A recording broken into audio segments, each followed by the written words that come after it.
తెలంగాణ రాజకీయాల్లో పార్టీ ఫిరాయింపులకు సంబంధించినటువంటి అంశం ఉత్కంఠగా మారినటువంటి పరిస్థితి నెలకొంది. అయితే ఈరోజు స్పీకర్ ఇచ్చినటువంటి తీర్పుతో దీనికి తెరపడినట్టు కూడా చెప్పుకోవచ్చు. ప్రస్తుతం మనతో పాటు వదిలేటి రవిచంద్ర గారు ఉన్నారు, వారిని తెలుసుకుందాము. సార్, స్పీకర్ క్లీన్ చిట్ కూడా ఇవ్వడం జరిగింది. 10 మంది ఎమ్మెల్యేలు మారినటువంటి ఎమ్మెల్యేని పిటిషన్ కూడా డిస్మిస్ కూడా చేయడం జరిగింది. ఏం చెప్తారు? ఇది తీవ్రమైన అన్యాయం. ఎందుకంటే ఇది తెలంగాణ రాష్ట్రంలో ఇచ్చినటువంటి తీర్పు.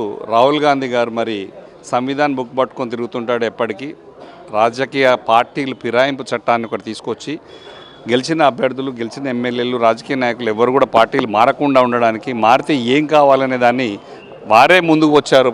ఫిరాయింపుల చట్టాన్ని స్ట్రాంగ్ చేయాలని చెప్పేసి మరి వారే ఒక వారం రోజుల క్రితం తెలంగాణకు వచ్చారు శిక్షణ శిబిరాలు అటెండ్ చేయడానికి. వారే మరి ఏం సూచనలు ఇచ్చి వచ్చారో ఏమో కానీ క్లీన్ చీట్ ఇవ్వడం జరిగింది. స్పీకర్ గారి మీద ఏం ఒత్తిడి ఉందో తెలియదు, వారు ఎందుకు చేశారో తెలియదు. అది లీగల్గా మా పార్టీ ఖచ్చితంగా కొట్లాడుతుంది, ఫైట్ చేస్తుంది. ఇంతకంటే మా స్పీకర్ గారు సురేష్ రెడ్డి గారు ఇప్పుడే చెప్పారు, ఇంతకంటే క్రిస్టల్ క్లియర్ కేసు లేదు.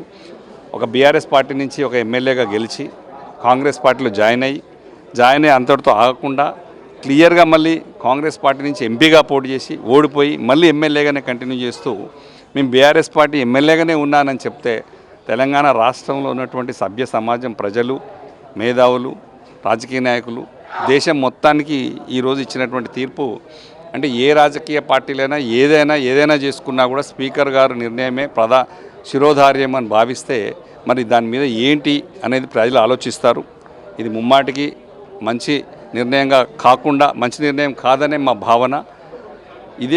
ఇదే దానం నాగేంద్ర గారు 2004లో ఇందాక మా సురేష్ అని చెప్పారు, 2004లో తెలుగుదేశం పార్టీ నుంచి కూడా ఎమ్మెల్యే గెలిచి మళ్ళీ కాంగ్రెస్ పార్టీలో మంత్రి కావాలంటే కుదరదు, ఇది నువ్వు పోయి రిజైన్ చేయి, మళ్ళీ ఎమ్మెల్యే గెలువు అని చెప్పేస్తే ఆయన రిజైన్ చేసి మళ్ళీ ఎమ్మెల్యేగా గెలిచి మంత్రి అయ్యాడు. ఇదే పర్సన్ 2001 ఇదే దానం నాగేంద్ర గారు 2004లో ఒక తీరు చేసి మళ్ళీ 2023 నుంచి ఇప్పటివరకు జరుగుతున్న తీరుని తెలంగాణ రాష్ట్ర ప్రజలు ఎట్లా అర్థం చేసుకుంటారో మీరు ఆలోచించాలి. ఇది మా బీఆర్ఎస్ పార్టీ మాత్రం తీవ్రంగా ఖండిస్తుంది. అంటే స్పీకర్ తీసుకున్నటువంటి నిర్ణయం ఇది క్లీన్ చిట్ అని చెప్తున్నారు, కానీ BRS next action plan A విధంగా ఉండబోతుంది, ఎలా ముందుకు వెళ్ళబోతున్నారు?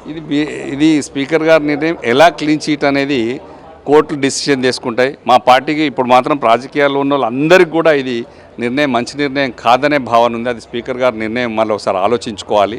ఎందుకంటే ఆయన ఏ డిసిషన్ తీసుకున్నారు, ఎందుకు తీసుకున్నారు, ఈ డిసిషన్ ఎందుకు తీసుకోవాల్సి వచ్చింది, ఎంత ప్రెషర్లో తీసుకున్నారు అని మా స్పీకర్ గారు సురేష్ రెడ్డి గారు కూడా చెప్పడం జరిగింది. ఇది అయితే మంచి నిర్ణయం కాదు అనేది భావన.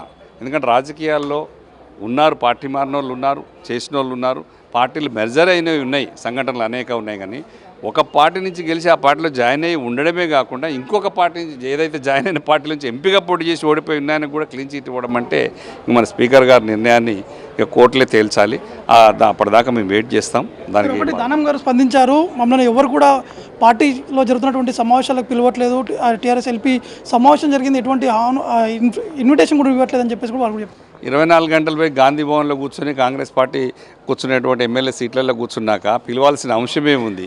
నిజంగా నువ్వు బీఆర్ఎస్ పార్టీ ఎమ్మెల్యే అయితే రోజు పార్టీ ఆఫీస్కి వచ్చి నువ్వు పని చేసుకోవాలి కదా. నువ్వు ఎమ్మెల్యేలకు ఎవరు సపోర్ట్ చేసిన సర్పంచ్ ఎలక్షన్లు కానీ, మున్సిపల్ ఎలక్షన్లు కానీ, ఇవన్నీ జరుగుతున్న రోజు బై ఎలక్షన్లుగానే ఇవన్నీ కూడా మాటలు దాటవేత కోసం కప్పిపుచ్చుకోవడానికి పనికొచ్చే మాటలే తప్ప ఆయనకు కూడా ఆయన ఆత్మసాక్షిగా ఆయన ఆత్మ విమర్శ చేసుకోవాలి. ఆయన ఏ పార్టీలో గెలిచాడు, ఏ పార్టీలో ఉన్నాడు. ఇంతకంటే నేను ఎక్కువ చెప్పలేను. ఎందుకంటే నేను ఇంకా బీఆర్ఎస్లో ఉన్నాను అని అందరు చెప్తున్నారు. మరి బీఆర్ఎస్ పార్టీలో ఎక్కడ కూడా ఎవరు ఒక్కరు కనపడతలేరు. అందరికి కాంగ్రెస్ కండువాలు కప్పుకునే తిరుగుతున్నారు, కాంగ్రెస్కి ప్రచారం చేస్తున్నారు. ఇది తెలంగాణ రాష్ట్రం చూస్తుంది. ప్రజాస్వామ్యబద్ధంగా ప్రజలే నిర్ణయం తీసుకుంటారు, సరైన సమయంలో సరిగ్గా బుద్ధి చెప్తారు. సార్, చివరిగా నిన్న లోక్సభలో అవిశ్వాస తీర్మానంపై జరుగుతున్నటువంటి చర్చలో టీడీపీ ఎంపీ కొన్ని ఘాటైనటువంటి వ్యాఖ్యలు కూడా చేయడం జరిగింది. 14 ఫిబ్రవరి 2014లో వచ్చినటువంటి బ్లాక్ డే విధంగా లోక్సభలో ఒక రోజు సమయం కేటాయించి చర్చ కూడా జరపాలని చెప్తున్నారు. దాన్ని బీఆర్ఎస్ పార్టీ ఏం చెప్తుంది? మరి ఆయన ఏ విధంగా చర్చ తీసుకొస్తాడో, చర్చ తీసుకొచ్చినప్పుడు మా పార్టీ ఎంపీలు దురదృష్టవశాత్తు మా పార్టీ ఎంపీలు ఉండుంటే బాగుండేది, నిన్ననే ఖండించేవాళ్ళం. ఈ ఢిల్లీ పార్టీలు, కాంగ్రెస్ పార్టీ, బీజేపీ పార్టీ ఎంపీలు ఉన్నాయి కాబట్టి వాళ్ళకి తెలంగాణ అంశం చిన్న అంశం, వాళ్ళు పట్టించుకోరు. మాకు తెలంగాణనే లైఫ్ అండ్ డెత్, మా చావైనా రేవైనా మా బతుకైనా తెలంగాణ రాష్ట్ర ప్రజలతోనే కాబట్టి బీఆర్ఎస్ పార్టీ ఖచ్చితంగా తెలంగాణకు కొంచెం అంత చీమ కుట్టినంత హాని జరిగినా మా ప్రజలు, మా నాయకులు కేసీఆర్ గారు, కేటీఆర్ గారు స్పందిస్తారు. అలాంటి లోక్సభలో మా సభ్యులు లేకపోవడం ఇవాళ తెలిసి వచ్చింది. మా సభ్యులు కనుక ఉండుంటే నిన్న అక్కడికక్కడే ఖండించే వాళ్ళం ఇష్యూని.